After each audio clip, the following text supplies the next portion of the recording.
한 4년 전쯤 되는데요. 지난 2021년 1월 12일에, 저희는 잘 모르시지만, 이제 SCI급이라고 하는 학술지가 이제 여러 가지, SCI라는 건 이제 국제급 이런 건데요. 솔라 피직스라고 하는 잡지가 있어요. 이제 전문 잡지. 이제 저희 같은 사람이 읽는 게 아니라 전문인들이 읽는 잡지인데, 거기에 이제 감사한 소식이 올라왔어요. 4년 전쯤, 3년 좀 넘었죠. 4년. 한국에 천문연구원이라는 데가 있어요.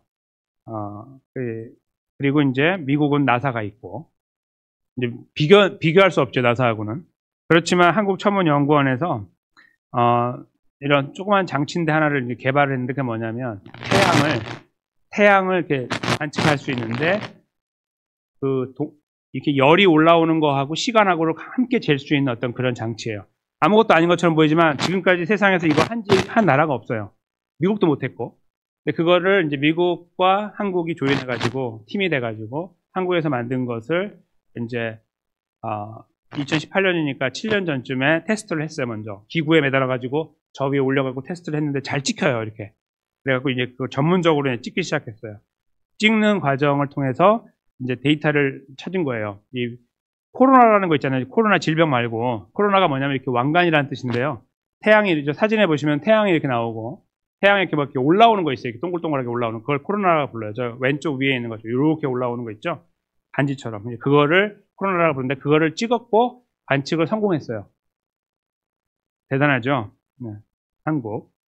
나사와 함께 이 아름다운 업적을 만들어서 그 논문에 이제 실린 거예요. 우리가 이것을, 이제 인류가 여기까지 나아갔고, 이 데이터를 얻게 됐다. 이제 그런 이제 결론에 도달하게 된 거예요. 근데 이것이 왜 이제 중요하냐면, 태양의 변화에 대해서 저희가 잘 모르지만요, 저희는, 과학자들은 굉장히 민감해요. 왜냐하면 태양에 나오는 온도가 1%만 떨어지거나 올라가면요, 우리는 거의 죽는 거예요. 이 땅에 있는 사람들은. 사람만 아니라 생명이 다. 그래서 굉장히 중요하거든요. 그거에 대한 관측을 하고 있는데, 감사하게도 변화가 없어요. 관측은 하고 있는데. 그래서 저 온도가 있잖아요. 저 코로나는 이제 100만 도가 넘는데, 저거 말고 이제 이 표면에 있는 온도가 우리한테 오는 거예요. 저 코로나의 온도가 오는 게 아니고, 이 표면에서 있는 온도가 지구로 오거든요.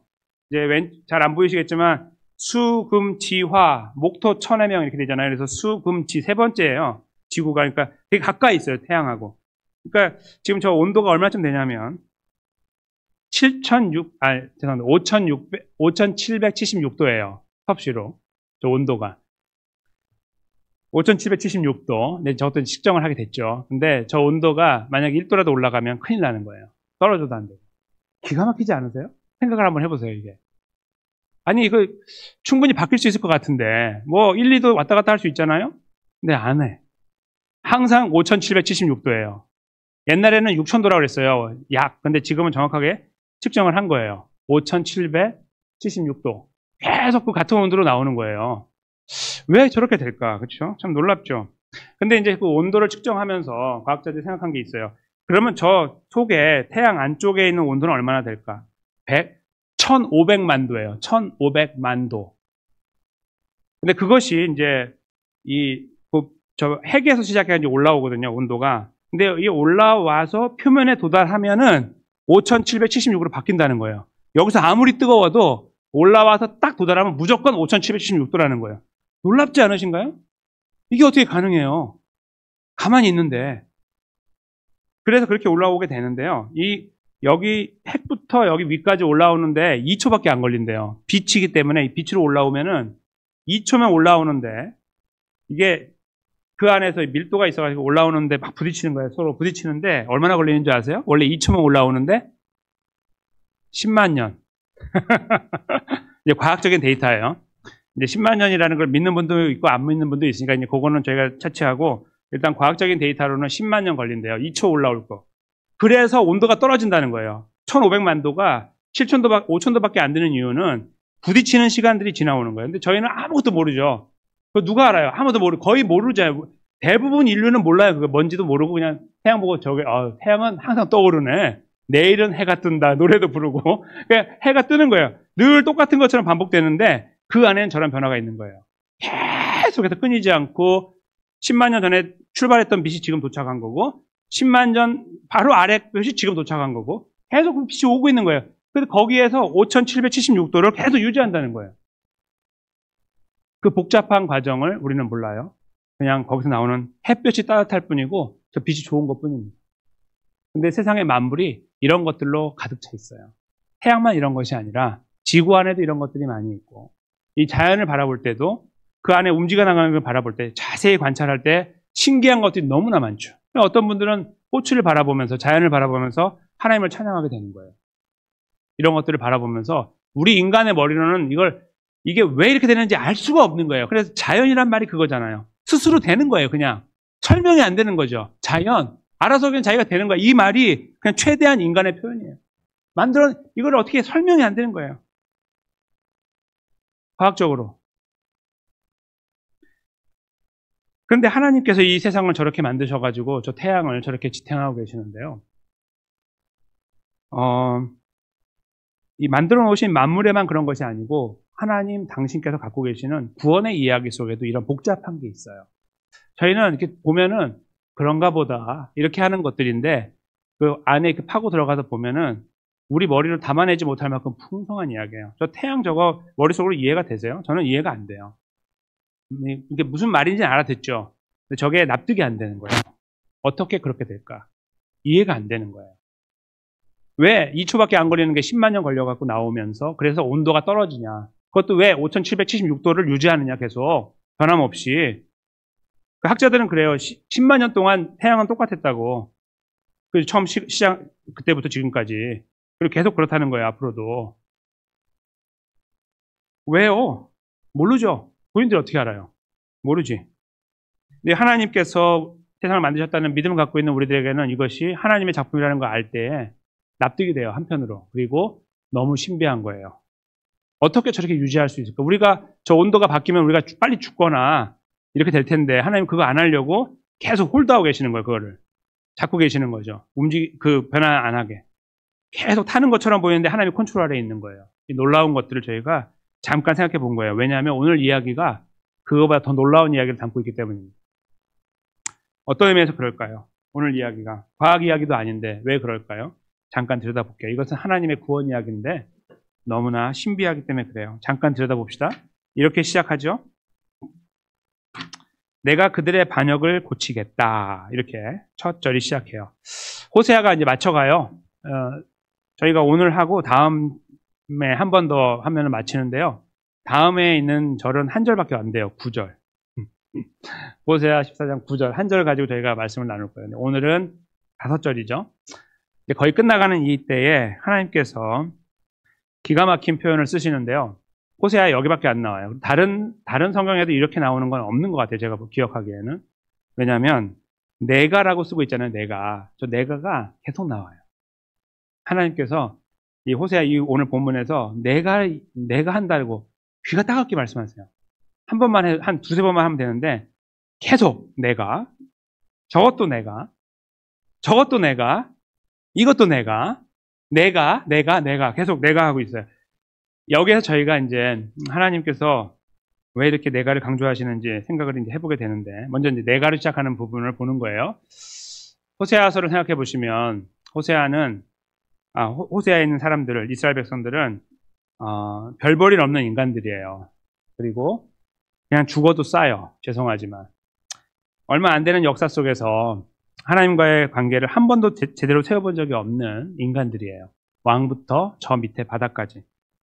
그렇게 살아왔던 그들을 하나님께서 진작에 버리셔야 되는데 홀드하고 계시는 그런 과정을 여기까지 오시다가 급기야 이제 BC 721년에 망하게 하시는데요.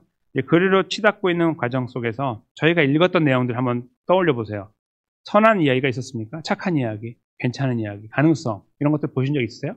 호세아에서? 아니요.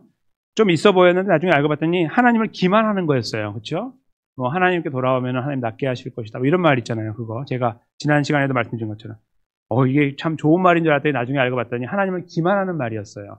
그러니까 처음부터 끝까지 인간들이 막대 먹은 거죠. 하나님 편에서 보면 인간으로 이게 평가하기도 어려울 정도로 나쁜 사람들이에요. 그냥 그렇게 보는 거예요. 하나님 편에서 볼 때 그런 사람들 이야기로 여기까지 왔어요.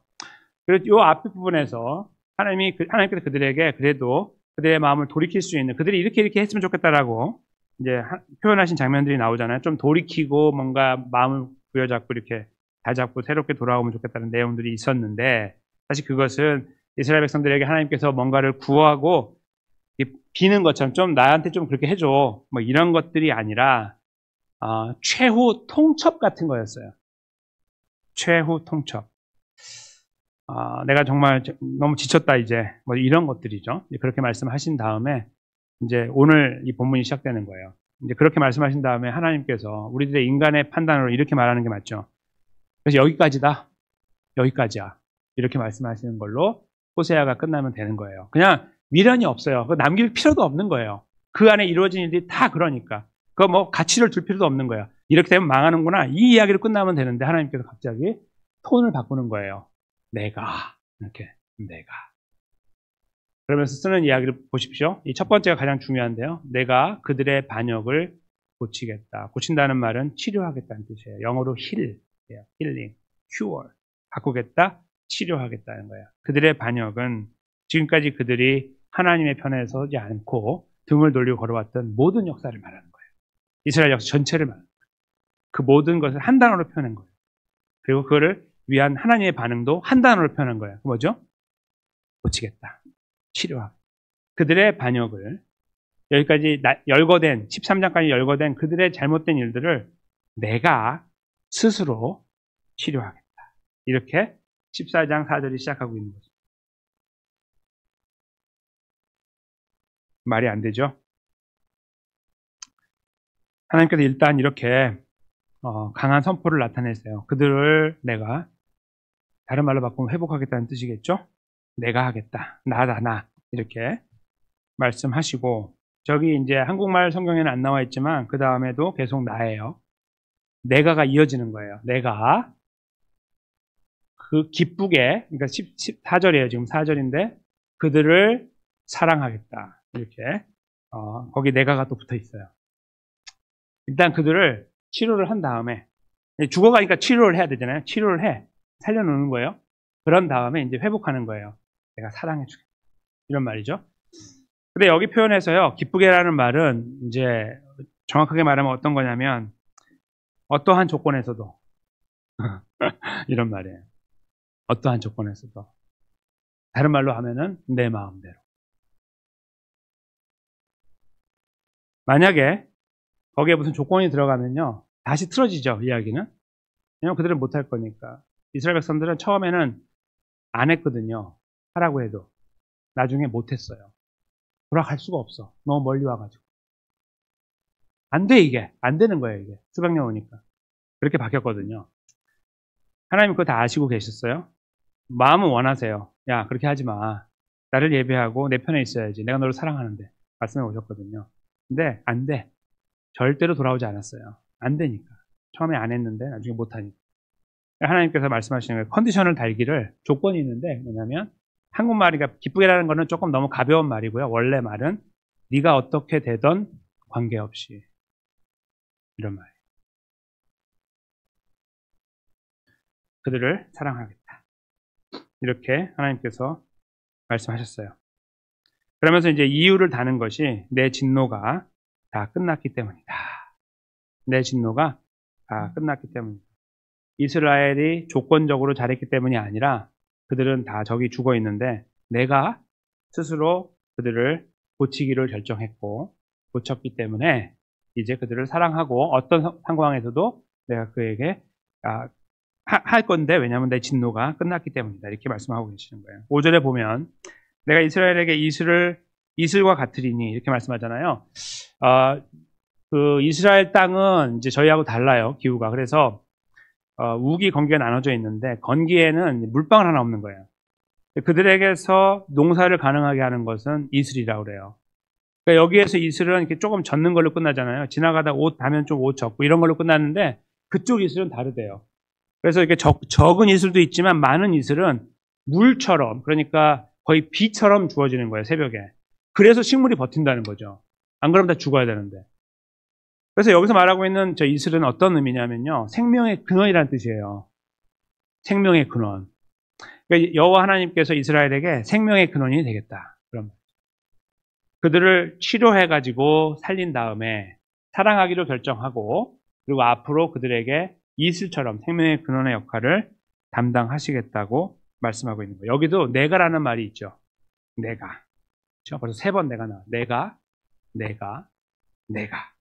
그렇게 갖게 될 것이고, 그래서 내가 그렇게 하고 나서 보니까 어떤 일이 벌어지냐면 그들이 이제 죽었다 살아난 그들이 회복이 되는데 백합화 같이 필 것이고, 그리고 레바논 백향목 같이 뿌리가 박힌다. 레바논 백향목은요, 제가 실물을 보지 않아서 모르지만 굉장히 높이 쫙쫙 뻗어 있어요. 이제 여러 가지 데이터를 보면 이렇게 쫙쫙 올라간 나무이기 때문에 그 백향목을 가지고 건물을 지을 때 아주 튼튼한 거예요. 나중에 솔로몬 성전을 지을 때 그렇게 지은 거예요. 거기서 나무를 갖고 왔거든요. 이렇게 바다를 빼가지고 바다를 통해서 이렇게 내려왔어요. 되게 지혜롭죠. 바다에 다 빠뜨린 다음에 그걸 이렇게 배로 몰아갖고 내려온 거예요, 나무를. 그걸로 성전을 지었단 말이에요. 좋은 집들은 다 그걸로 짓는 거예요. 웬만한 집들은 못 짓지만 비싸니까. 그러니까 백향목이 쫙쫙 뻗어 있는 그 곳에 가서, 레바논에 가서 보면 뿌리가 또 깊이 들어간 거죠. 그래서 여기서 왜 뿌리라는 이야기를 하시는지 아시겠죠? 레바논 그 나무처럼 백향목처럼 쫙쫙 뻗어 올라가는 것처럼 이스라엘이 서게 될 것이고, 그러므로 하여 그걸 지탱하기 위한 뿌리도 깊이 들어갈 것이다. 그런 말이에요. 그러니까 이게 대충 회복되는 게 아니라 온전하게 회복되는데 아주 황홀하게, 힘있게, 견고하게 회복하겠다 하는 의미가 여기 있는 거예요. 그렇게 만들어 주시겠다. 이슬을 계속 공급해가지고 생명을 그렇게 만들어 나가겠다. 이렇게 말씀하고 계시는 거예요. 그리고 나서요, 그의 가지, 이제 그 나무 이렇게 있잖아요. 그 나무 이제 있을 거 아니야. 그 가지는 퍼지고 그의 아름다움은 감람나무와 같게 된다. 감람나무는 오늘날 올리브잖아요. 올리브나무, 올리브만한 거 있잖아요. 올리브가 이스라엘에서 이제 주 생산 그 농산품인데, 올리브의 별명이 뭐냐면요. 별명 아시는 분 계시는지 모르겠는데, 팔레스타인 과일나무의 왕관이라고 부른대요. 팔레스타인 과일나무의 왕관. 그게 이제 올리브나무가 갖고 있는 별명이에요. 그러니까 제일 많기도 하지만 그 척박한 땅에서 푸르른 잎사귀를 갖고 있고 열매를 변함없이 맺는 거예요. 그래서 아마 그런 별명이 거기서 나온 거라고 생각을 하는데요. 그래서 이 아름다운 감람나무와 같다는 거는 열매가 풍성하게 어떤 환경에서도 계속 열매를 맺는 그러한 왕관과 같은 평가를 받는 그러한 나무로 세워지게 될 것이다. 열매 맺는 이스라엘이 될 것이다. 이런 의미가 여기 담겨 있다고 볼 수 있겠죠. 그 향기는 레바논 백향목 같다는 것도 저희가 안 가봐서 모르잖아요. 근데 우리가 소나무 그 숲에 들어갔을 때 생각해 보세요. 그러면은 아주 진하게 냄새가 나잖아요. 와, 좋다. 여기 잠깐 이따 가자 이러잖아요. 저기 지금 레바논 백향목이 아마 그럴 거예요. 저희가 안 가봐서 모르지만 아마 그런 향기를 내는, 이제 한국에는 소나무 숲이라고 생각하시면 거의 제가 볼 때 틀림없다고 봐요. 거기 들어갔을 때 오는 그 향처럼, 그래서 사람들 막 힐링하고 와 좋다 이렇게 하게 하는 것처럼 그러한 냄새를 풍기는 그런 나무로서 성장하게 될 것이다. 이렇게 하나님께서 이스라엘의 앞에 미래를 말씀하고 계시는 거예요. 이렇게 저렇게 회복이 돼서 나무도 살고 그리고 열매도 나타나게 되고 많은 사람들에게 유익을 끼치는 그런 나무로서 번창하게 될 것이다라고 이 6절 말씀에서 말씀하고 있죠. 그리고 나서 그 그늘 아래 거주하는 자가 돌아올지다. 이게 이제 원래 의미는 이스라엘 백성들이 하나님의 이 품으로 돌아온다는 뜻인데요. 그냥 한국말로만 봤을 때는 그 나무 아래 사람들이 몰려오게 될 거죠. 이런 의미잖아요. 두 가지 다 이제 의미는 있는데, 원래 의미는 하나님께서 품으시고 그 밑에 들어가서 이렇게 안전하게 우산과 같이 하나님이 딱 이렇게 펴면 그 밑에 안전하게 이 숲들이 존재하는 것처럼 그렇게 될 것이다라는 뜻이에요. 원래는. 그렇게 될 것이다.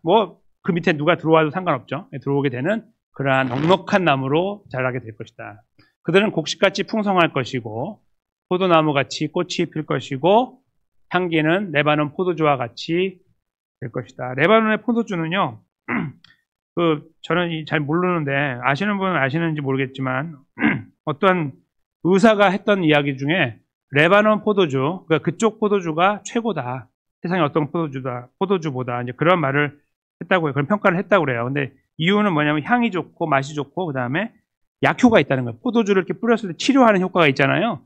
그게 가장 뛰어나다고 이제 평가를 한대요.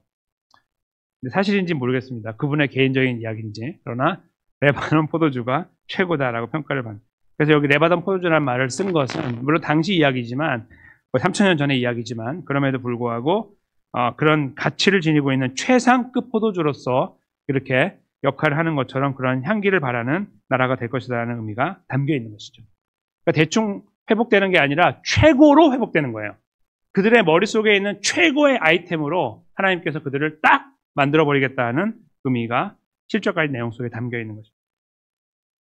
그러면서 이제 그들의 삶에 대한 내용을 8절에 마지막 절에 담고 있는데 에브라임의 말이 내가 다시 우상과 무슨 상관이 있으려 이렇게 한다고 했잖아요. 근데 원래 이 말은 어떤 거냐면 에브라임에게 말하는 거예요. 야 에브라임아, 영어에 보면 이렇게 나와 있는데요. 내가 앞으로 그 우상들과 무슨 관계를 가지랴 이제 그런 말이에요. 이제 수사 의문문인데요. 다른 말로 하면은 나는 내 앞에 더 이상 너희들하고 관계 있는 우상은 더 이상 없어. 그런 말이고요. 그리고 너희들 앞에도 마찬가지일 거야. 그런 의미예요. 이 표현이. 그러니까 지금 우상으로 여기까지 흔들리고 왔는데 더 이상 너를 방해하는 세력조차도 내가 다 막아버리겠다. 그런 의미가 됩니다. 그러니까 그들이 신경 쓸 필요도 없는 거예요. 내가 또 잘해야지. 하나님께서 잘해야지. 은혜를 받았는데 이런 거 해봐야 소용없거든요. 해봐야 소용없어. 하지 마 그냥. 내가 다 알아서 할 테니까. 다 치워줄게. 그런 말씀이에요. 그가 여기 앞에 나와 있는 내용의 말씀이 되는 거예요. 무슨 상관이 있어요? 거기까지 말씀이 되는 거예요. 그리고 나서 다시 내가가 등장해요. 앞에도 등장해요. 내가. 세 번. 그렇죠? 보세요. 내가 다시 우상과 무슨 상관이냐 했죠? 그 다음에 그 내가 또 나와요. 내가 그를 돌아보아 대답하기를 나는 푸른 잣나무 같으니 네가 나로 말미암아 열매를 맺게 될 것이다. 지금 여기에서 보면은요. 잠깐 기다려주세요. 내가 그를 돌아보아라는 이 말이 있잖아요. 이 말이요. 원래 지금 한 가지가 생략이 돼 있는데 뭐가 있는 거냐면 원래는 이런 말이에요. 너한테 대답할 존재는 나밖에 없다. 그런 말. 그리고 내가 너를 끝까지 책임지겠다. 그런 말이에요. 원래 말. 저희 한국어 성경 읽으실 때 이렇게 좀 제가 다르다고 말씀드리는 거는 너무 걱정하지 마세요. 이 성경 이런 거는 다 영감 받은 게 아니에요. 다 틀린 게 수두룩하게 많아요. 계속 더 번역을 잘 해야 된다. 그래서 이제 그렇게 생각하시면 돼요. 틀린 거예요, 그냥 번역이. 그렇게 생각하시면 아무 문제 없습니다. 그래서 여기에서 내가 그를 돌아보아라는 말 앞에 내가 너에게 답을 할 존재다. 그리고 내가 너를 살펴주겠다. 그렇게 말씀하고 있습니다. 그리고 내가 푸른 잣나무 같이 되어져서 그 잣나무에서 열매가 나오는 것처럼 너희들은 내 밑에서 계속 열매를 이렇게 맺어 나가게 될 것이다 라고 말씀하고 계시면서 오늘 말씀이 맞춰지는 거예요. 내가 그리고 뒤에서 내가 어쩌면 한 번 더 내가 이렇게 내가가 있는 거예요. 그리고 이스라엘에게는 너희는 이렇게 될 것이야 라는 걸 말씀하고 있죠. 보통은 하나님 말씀하실 때 그러므로 너희는 이렇게 해야지 라고 말씀하시는 게 정석인데요. 여기서는 그런 말씀 하나가 없어요. 너희는 그냥 가만히 있어. 내가 다 할게. 이런 말씀. 좀 맞지 않는다고 생각하지 않으세요? 호세아에서 지금까지 하나님께서 표현하고 있는 분노와 아픔들을 저희가 읽어왔잖아요. 얼마나 하나님 힘드셨을까 생각할 때에 마지막에 이렇게 말씀을 정말 하나님께서 모든 걸 딱 눈 감고 딱 이렇게 말씀하신다고 할 때 그래도 여기 어디쯤에 남아있지 않겠어요? 그래도 너희들 한번 마음 다시 잡아볼 테냐? 뭐 이런 것쯤은 한 번쯤 이렇게 힌트라도 있을 것 같잖아요. 근데 그게 아예 없어요. 여기에. 너희는 그냥 가는 거야. 그리고 너희가 어떠하든 나는 너를 사랑할 거야. 너는 내 거야. 내가 견고하게 만들어줄게. 여기에서 말하고 있는 그 마지막에 열매 같은 거는 사실은 이스라엘 백성들이 지금까지 추구해왔던 거잖아요. 왜 우상을 섬겼습니까? 하나님과 비교해서 우상이 나은 것 같았잖아요. 하나님을 향해 간 거예요. 하나님의 이름만 갖고 우상만 집중했잖아요. 그 이제 우상은 여러 가지가 있죠. 우리 삶에서. 거기에만 집중하고 사는 거예요. 하나님 여기 있고 이렇게. 근데 하나님 말씀하시는 거예요. 그들이 너희들에게 대답을 하더냐? 이 가로에 딱 넣어가지고, 오늘 여기 안 나오지만 하시는 말씀이에요. 가로에 딱 넣어가지고. 그래, 어찌 그 우상을 따라갔더니 뭐 대답을 해주던? 안 해주지? 대답할 존재는 나밖에 없어. 그런 말인 거예요. 그게 오늘 여기 나와 있는 거죠. 그 뒷부분만 나와 있는 거예요. 그리고 내가 해줄게. 이렇게 말씀하고 말씀을 마치는 거예요. 이게 호세아서의 묘미입니다. 기가 막힌 말씀입니다.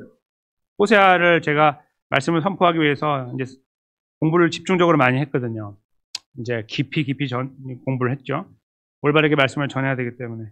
그 중간에 제가 몇 군데 이제 저희가 잘못 이해하고 있는 부분들도 말씀하고 해드렸잖아요. 뭐 고멜의 문제 같은 것도. 고멜이 거기 도망간 사람 집에 왔다 갔다 한 게 고멜이 아니라고 제가 말씀드렸죠. 고멜이 한번 가고 이 왔다 갔다 한 사람이 아니에요. 다른 사람이에요. 이 사람 가정은 있어요. 그냥 잘 살고 있어. 고멜하고. 그 사람이 아니고 다른 사람이 모르는 몸 파는 여인한테 가서 돈 주고 사라고 한 거예요. 이런 황당한 경우가 어디 있어요? 자기 와이프도 아니고 집에 돌아간 와이프를 찾는 게 아니라 거긴 가만히 있고 그 다음에 저희 가가지고 엉뚱한 데 가가지고 이 사람을 사면은 우리 집은 어떻게 돼요? 망할 거 아니에요. 이 사람 때문에. 근데 그거 하라고 한 거예요. 그게 진짜음이에요. 우리가 잘못 이해하고 있는 겁니다. 이 성경, 이 호세아서가 잘못 설교된 거예요. 그동안에. 절대 그렇지 않아요. 그게 첫 번째고 또 하나는 제가 아까 말씀드린 것처럼 여호와께 돌아가자. 하나님께 돌아가면 하나님께 낫게 하실 거야. 막 이 말도 그게 아닌 거라는 거. 제가 말씀드렸죠. 그런 것들을 저도 함께 배우면서 큰 은혜가 됐어요. 호세아서 함께 저도 공부하고 또 선포하면서 저에게 먼저 하나님께 은혜를 먼저 주셔서 그걸 가지고 선포해 왔는데요. 마지막에서 제가 완전히 무너졌어요. 그 앞에 건 아무것도 아니었던 거예요. 14장 4절 8절을 보면서 제가 말을 잃어버렸어요. 입에서. 이게 무슨 이야기냐 이게 도대체. 이렇게 된 거예요. 하나님은 도대체 누구지? 이렇게 된 거예요. 제가 이해한 하나님을 뛰어넘는 거예요. 더 이상 아무것도 할 수 없는 이스라엘에게 오셔가지고 쓰레기 냄새가 나고 있는데 화장실 냄새가 나고 있고 썩어 문드러져 있는데 거기 가서 말씀을 하시기를 막 거기 딱 이렇게 등장했을 때 우리가 이렇게 누워가지고 눈이라도 깜빡깜빡하면서 이렇게 뭔가 살려주세요 뭐 이런 걸 하든지 뭐 손가락 움직이고 뭐 이런 걸 해야 되는데 여기 죽어 있으니까 그런 걸 안 하고 있을 때 와서 그냥 손을 딱 내밀고 계시는 거죠. 뭔가 이렇게 하려고 하면 야, 가만히 있어. 안 돼. 가만히 있어. 이렇게 말씀하시는 거예요. 저 그래도 뭔가 하지 마. 그냥 가만히 있어. 너 안 되니까. 그리고 일으켜가지고 회복하고 싸매고 심어가지고 건물을 세워준 거예요. 이게 너야 라고 말씀하시는 게 오늘 본문의 말씀이라고요. 저희는 여기에서 예수님을 만나는 거예요.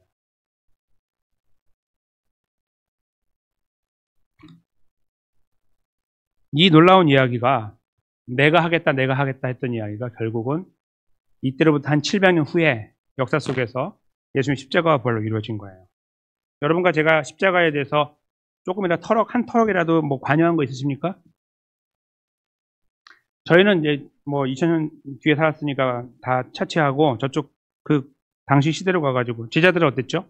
가장 가까이 있던 내가 예수님 위해서 목숨을 버리겠습니다 했던 베드로 같은 경우 가장 용기가 있는 사람이죠. 인생 경륜도 있고 제일 나이가 많았을 거로 예상하니까 네. 결국 통곡하는 것밖에 못했잖아요. 예수님 3번 부인하고 그리고 가장 가까이 갔던 요한은 예수님 어머니 육신의 어머니랑 같이 갔을 때 예수님의 가상 7원 중에 이제 네가 앞으로 모셔라 하는 말씀 듣고 그냥 끝났고 도대체 누가 뭘 했는데요 거기서 마리아는 뭘 했습니까 거기서 아무것도 안 했지 아무도 없어요. 다 그냥 마음 아파할 뿐이지. 예수 십자가 그걸 생각하면요 오늘 본문이 그나마 이해가 되기 시작하는 거예요. 왜 이런 이야기가 왜 있지? 그 십자가를 이렇게 보면 조금씩 이해가 됩니다. 아 그렇구나 이렇게 보이는 거예요. 아무것도 한 것이 없는데 예수님은 홀로 십자가를 통해 부활을 통해 구원을 이루셨잖아요. 그리고 그 이후를 생각해 보는 거예요. 손가락 하나 까딱까딱 할 수 있을 때 그래도 해야지. 할 수 있을 때 해야지 이런 말 하잖아요 우리가. 아니요. 아니에요. 아닙니다. 그런 걸로 인해서 주님과 우리의 관계가 세워지고 회복이 되는 게 절대로 아니에요. 오늘 호세아는 그러면 다 지워버려야 되는 거예요. 이거 가짜 거짓말이에요. 날조된 거예요. 아직 예수님 만나기 전인 이스라엘 사람들, 망해가는 그들, 아무것도 모르고 쓰고 있는 호세아까지 포함해가지고 이 이야기가 뭔지 모르고 쓰는 거죠. 하나님의 영감에 의해서. 그리고 읽는 거예요. 무슨 말인지도 모르고. 그럼 하나님 참 이상하네. 이게 무슨 말이야 이게? 이런 이야기 어디 읽어본 적 있어? 이런 거 하겠죠. 말이 안 되니까. 그 이야기 읽어보고 있는 거예요. 그냥. 우리 역사가 흘러서 700년이 흘러서 예수님이 이 땅에 오셨을 때 또 몰랐어요. 사람들은. 성령 하나님께서 임재하셔서 눈을 열어주실 때 비로소 그 말씀이 이해가 되기 시작했죠. 그래서 복음서가 쓰여지고 신약 성경에 쓰여지게 된 거예요. 비로소 이게 무슨 이야기인지를 알게 된 거예요. 십자가 이야기. 어떻게 이렇게 하실 겁니까? 라고 우리가 혹시라도 점잖하게 물어본다면 하나님께서 말씀하시겠죠. 너희는 100번, 1000번 말해도 이해 못하는데 내가 좀 말해줄게. 십자가라는 게 있어. 십자가라는 게. 이렇게만 끝나는 거죠. 호세아서는 그래서 저희들에게 십자가를 말하고 있는 거예요. 십자가를 주구장창 이야기하는 거예요. 마지막에 가서 쏟아붓는 거예요. 전혀 납득할 수 없는 이야기를 막 쏟아붓는 거예요. 그냥 하나님 하시니까 가만히 있어. 죄를 지면요. 가만히 있어. 내가 살려줄 테니까 넌 내 거야. 그냥 끝났어. 죄 필요 없어 다. 너 지금까지 죄 지었잖아. 내가 그냥 사랑한다니까 뭐. 이렇게 말씀하고 끝나는 게 호세아입니다. 십자가가 보이고 그 구원의 은혜가 등장하고. 아까 제가 서두에 말씀드린 것처럼 태양이 빛을 쏟아내기까지 2초면 올라올 거리를 이제 과학자들의 데이터에 따라 10만 년이라고 했잖아요. 말도 안 되는 거잖아요. 그 복잡한 과정이 끝나고 돌아왔을 때 1500만 도가 되는 온도가 5776도로 바뀐다고 말씀드렸죠. 저희는 그것만 이렇게 보고 있는 거예요. 아, 태양은 원래 저런 줄 알았고 지금까지 그랬고 우리 고조 할아버지가 저 태양을 만났고 지금 내가 만났고 내 앞에 4대 5대 후손도 그걸 만나겠지 생각하고 사는 거예요. 아무 생각 없이 그냥 이렇게 내일도 해가 뜨는 거예요. 계속. 근데 그 안에 무슨 일이 벌어지는지 몰라요. 구원의 이야기가 그와 흡사하다고 제가 말씀드린 건데요. 그거가 비교가 되지 않아요. 하나님이 하신 일은. 여기 보시면 돼요. 말도 안 되는 이야기. 우리 이성으로는 절대로 이해하지 못합니다. 그냥 그런가 보다 하는 거지 이해 안 돼요. 우리 머릿속으로는 이해가 안 돼요. 우리는 이렇게 살지 않으니까 이해가 안 되는 거예요. 못 살으니까 이렇게. 누군가를 향해 이렇게 못 하거든요. 원수로 틀어지고 말지. 차라리 그 사람 안 보고 말지. 자녀고 뭐고 다 필요 없고 부모고 뭐 필요 없고 그냥 안 보고 말지라고 하며 가는 게 인간이에요. 정도가 생기죠. 다 주려고 했는데 반만 줘야지. 바뀌는 거예요. 모든 인간이 가지고 있는 한계에서는 이 사랑은 이해할 수 없고 그리고 그 섭섭함은 이해할 수 없는 거예요. 내가 정말 사랑을 다 표현해도 내 남아있는 섭섭함 하나는 죽을 때까지 가져간다. 바뀌지 않아요. 그래서 우리는 이해 못하는 거예요. 근데 그것이 십자가입니다. 호세아를 통해 하나님께서 그거를 말씀하고 있고 먼 훗날 우리는 이것을 이렇게 연결해서 보게 된 거예요. 그들은 못 봤죠. 우리는 보는 거예요. 아, 이게 그런 이야기였군요. 십자가가 보이고 하나님의 은혜가 보이는 거예요. 복잡한 이야기 역사 속에서 끌어오셔서 빵 터뜨리고 완성하신 게 바로 십자가 사건입니다. 우리는 십자가를 이렇게 바라볼 때는 감사하고 돌아가신 예수님 참 감사한데 그 이야기만 하고 끝나는 거죠. 그 이면을 볼 때 이 엄청난 사건들이 다 연결되어져서 하나님 여기까지 역사를 이루어온 거예요. 그럼 그것이 끝이었습니까? 아니요. 그 위에 우리는 예수님을 믿고 2000년이 지난 이 시간을 살고 있는 저희들에게도 동일한 일들이 벌어져요. 그게 뭐냐면 살아가는 삶에서 우리는 완전하지 않고 부족하고 죄 짓고 살고 있고 무너지고 살고 있는데 하나님께서 여전히 우리들에게 이 말씀을 하신다는 거예요. 원하시는 건 분명하죠. 죄 짓지 마라. 사랑을 이렇게 받았으면 좀 정신 차리고 살아라. 네, 몇 년째냐 지금? 50년째다. 50년째. 제가 지금 54세거든요. 야, 내가 너를 지금 택해갖고 여기까지 땅에서 너 구원하고 내가 네 고백부터 해가지고 한 40년 됐거든. 너 인간이 그 모양이야. 넌 목사인데 그 모양이냐? 이렇게 말씀하시는 거예요. 그 앞에 서 있는 거죠. 그리고 제 딴에서 생각하겠죠. 하나님 너무 섭섭하시죠? 제가 좀 더 잘해보겠습니다. 하고 나가서 바로 다른 거 하고 있죠. 이게 이 돌아가는 사이클이 그냥 뻔한 거예요. 이게 벗어나지 못해. 이거를. 거기 있는 거예요. 그냥 계속 이렇게. 그러니까 이런 말씀이 없으면 어떻게 되는 거예요? 제가 먼저 지옥에 가 있는 거죠. 먼저 가 있는 거예요, 제가. 그리고 기다리는 거예요, 여러분을. 거기서. 천국에 아무도 못 가니까. 그렇죠?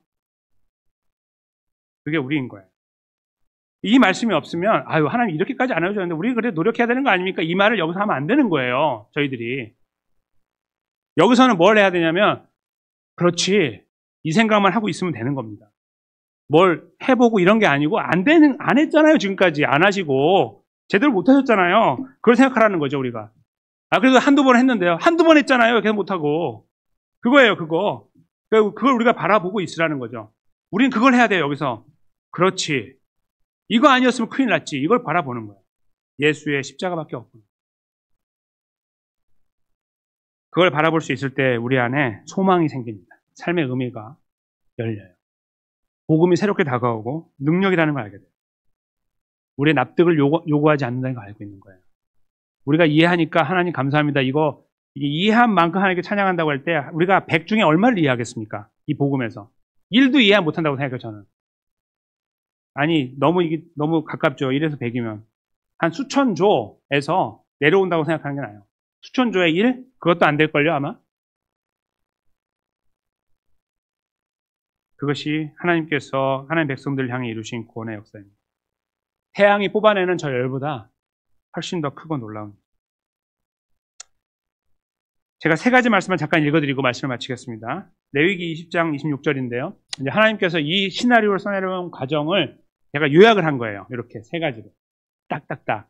그러니까 지금 저 태양 안에서 이루어지는 일들이 얼마나 복잡합니까 했잖아요. 성경 안에 이루어지는 일이 굉장히 복잡한데 구원은 이렇게 간단하게 세 가지로 여기다가 제가 설명을 돕기 위해서 준비해 온 겁니다. 레위기 20장 26절은 하나님의 소유에 대한 이야기. 제가 읽어드릴게요. 나 여호와가 거룩하고 내가 또 너희로 나의 소유를 삼으려고 너희를 만민 중에서 구별하였음이니라. 아멘. 이스라엘 백성들을 구원해 나가는 과정에 설명하고 있는데 이 앞뒤 전후를 보면 아무것도 이스라엘 백성들이 저 구별을 받을 만한 조건이 없어요. 그게 첫 번째고요. 아무것도 아닌 인간들이 뽑힘을 받은 거예요. 그게 저희가 기억해야 될 중요한 사실이고요. 그 다음에 두 번째 스토리는 바로 시편 55편 22절입니다. 내 짐을 여호와께 맡겨버리라. 너를 붙드시고 의인의 요동함을 영영이 허락지 아니하시리로다. 아멘. 여기서 말하는 의인이 바로 저와 여러분인데요. 우리가 착해서 의인이 아니고요. 하나님의 은혜 때문에 의인의 자리에 있는 겁니다. 그러한 우리를 요동하지 않도록 인도해 나가신다. 오늘 본문의 말씀처럼 너희는 가만히 있어. 이제 우리가 찬양의 어떤 가사처럼 보면 내가 하나님 됨을 알지어다 했지만 하나님 몰라요. 그렇게 해도. 절대로 몰라요. 어떻게 알아요, 그 하나님? 그냥 입만 딱 벌어주고 이거지. 그렇죠? 그 하나님께서 우리의 요동함을 절대로 허용하지 않는 거예요. 영원히. 우리를 딱 잡으셨으면 끝까지 주님의 것입니다. 하나님의 것이 되는 거죠. 그렇게 우리에게 말씀하고 있어요. 이게 구원의 과정에 있는 거예요. 택하시고 소유를 만들고 지탱하는 거예요. 근데 이 두 가지를 모아가지고요. 하나로 이제 모아놓은 또 하나의 말씀이 있어요. 이제 이게 오늘 마지막 말씀인데요. 로마서 말씀이죠. 8장 38, 39절입니다. 제가 이것을 같이 한 목소리를 읽고서 이제 치려고 합니다. 읽겠습니다. 내가 확신하노니 사망이나 생명이나 천사들이나 권세자들이나 현재일이나 장래일이나 능력이나 높음이나 깊음이나 다른 어떤 피조물이라도 우리를 우리 주 그리스도 예수 안에 있는 하나님의 사랑에서 끊을 수 없으리라. 아멘. 오늘 말씀하신 말씀을 그대로 담아내고 있습니다. In whatever condition, 어떠한 상황에 있든지 어떠한 조건에 있든지 관계없이 제가 이렇게 해야 되는 거 아닙니까? 그냥 가만히 있을래 좀? 그만해 이제. 그리고 우리를 와락 끌어안으시고 아무도 너를 내 손에서 뺏어갈 수 없어. 너는 내 거야 라고 말씀하시는 우리 하나님 아버지의 따뜻한 음성 앞에 저희가 다시 한번 섰으면 좋겠습니다. 그리고 거기에서 흘러나오는 위로와 격려가 있었으면 좋겠습니다. 그 위로와 격려가 우리를 하나님 백성의 자리에 세워나가겠죠. 조금씩 조금씩. 삶의 변화가 일어나는 분들 계시잖아요. 그 은혜를 경험한 분들. 그것이 우리 안에 더 풍성하게 일어났으면 좋겠어요. 모든 분들로 확장되어지고 더 깊어지고 더 많아지고 횟수가. 그래서 그 안에 우리가 항상 거하는 복음의 능력이 무엇인지 그 안에 견고하게 서서 주님의 은혜를 힘입어 걸어가는 사람들. 우리가 어려운 일을 지나가고 아픈 일, 괴롭고 슬픈 시간들을 지금 지나가고 있는데 바로 이 시간 속에서도 하나님 아버지께서 이루신 놀라운 일을 생각할 때 우리는 더 큰 눈이 열리고 그 하나님이 보여요. 기대가 되는 거죠. 우리 모두가 그런 자리에 주님의 은혜로 세워지기 원하고 그래서 우리의 모든 삶의 무게까지도 다 맡겨드리고 그 위대하신 성삼위 하나님을 의지하면서 우리와 함께 하시는 예수 그리스도, 성령으로 함께 하시는 예수 그리스도를 의지하면서 맡겨드리면서 이 아름다운 성도의 걸음, 감사함과 기쁨과 소망 가운데 서로 위로하고 격려하며 걸어가는 저희 모두가 되시기를 예수님의 귀하신 이름으로 간절히 축원합니다.